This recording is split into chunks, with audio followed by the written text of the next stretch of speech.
Dramatic video from Seabright Beach in Santa Cruz, California shows a 16-year-old lifeguard battling powerful 8 to 10-foot surf waves and rip currents to rescue a 10-year-old boy, fighting to bring the kid back to shore. And wave after wave, he never let go. President Trump posting on Truth Social yesterday, "We're going to bring this heroic young man and his family to the White House with perhaps the boy he saved to give him a high civilian honor. Very brave. He deserves it." The rescue was one of at least 34 reported over the weekend in the area as massive swells pounded the shoreline. So what do people need to know about these dangerous rip currents and what that kid did?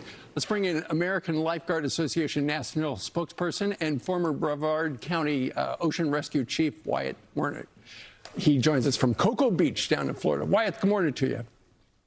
Hey, good morning. Thanks for having us on the show. You bet. You know, I'm down in Florida. I know that you guys get waves 8 to 10 foot from time to time. People go out there.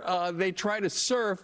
What you saw in that video, you got that 16-year-old lifeguard, and he never lets go of that 10-year-old boy. Tell us what that lifeguard was feeling, because you have been there and you have done that. Well, first, American Lifeguard Association, we salute that young man. The courage, the tenacity, and the never quit. That is what it takes to be a lifeguard. And absolutely, I've been in those conditions. And you know what's interesting is you don't always have to have 8-foot huge waves that are glaring. A day like today, there's still rip currents out there. And what gets the people the most is that they don't understand how to get out of a rip current, which is swim parallel, relax, float, wait for help, and not panic. Now, in this situation, a lot of people might say that that young man was lucky, but this was not luck. This was, you know, actually opportunity of a trained lifeguard jumping into action. And that just expels the idea, or I should say, expands on the idea that swimming in front of a lifeguard increases your odds of survival. Absolutely. And you're a grown-up man, but this kid, lifeguard, 16 years old, you know, he's, when you look at the stature of that young man and just what he did, what do you think? Well, I mean, to have that fortitude at the age of 16 is commendable. I hire a lot of 16-year-olds, and we don't get that quality out of most of them. And it takes a lot. That guy's got a bright future. Yeah. I think it's a good thing he's going and to meet the president, because I think he's, I hope he stays in the lifeguard world. And, and he's also, you know, this brings attention to the fact that lifeguards are first responders. That's something that I think we overlook sometimes. And even with 16-year-olds, this is an example of the courage, commitment it takes to be a lifeguard. Indeed. And one of the things they do, and I've been watching this video this morning, is when he is just alone with the 10-year-old boy, a big wave is coming, and he pulls the boy under the wave so that he doesn't get knocked over. Is that exactly how you teach him? Well, absolutely, but that's also something that's instilled in the waterman. I'm sure that young man's a surfer, no doubt about it, because that's what we call duck diving. And you know, the thing that alarmed me was watching all the individuals that wanted to come out and help, and they weren't properly trained. You saw them running back and trying to save each other. They didn't have a flotation device. Right. And, you know, they just need to, I understand Good Samaritans wanting to help. We kind of endorse that in some areas where we provide flotation device, which is a throw, don't go.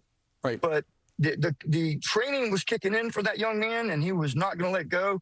And we always know that there's going to be backup. So that's something that he stood his ground for. And some of the other lifeguards went to help him, and a bunch of the passersby as well. Real quick, okay, we're 2 days after that happened.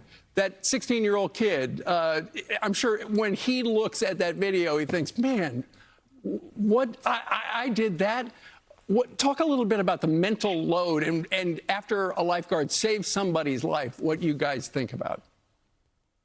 Well, you know, the first thing that I like to point out about that is, you know, rescues like that, of that nature, or even minor ones, are conducted every day by the hundreds. To have that captured is very important for us. And the young man that caught that on film, thank you so much for that, because that is proof that we work hard.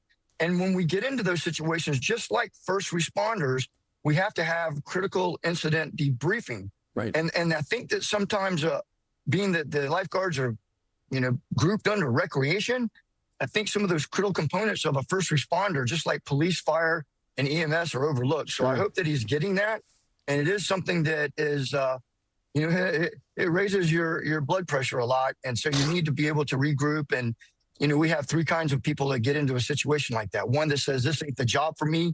One that embraces it and becomes a career-minded person. The other one who just kind of rides along and hopes that he doesn't get caught in that situation. Yeah, no kidding. Well, Wyatt, we thank you very much for joining us from Cocoa Beach to talk about that young man who is headed apparently to the White House with his family and maybe the 10-year-old boy, too. Thank you, sir. Be safe. Excellent. Thank you. So I'm your lifeguard.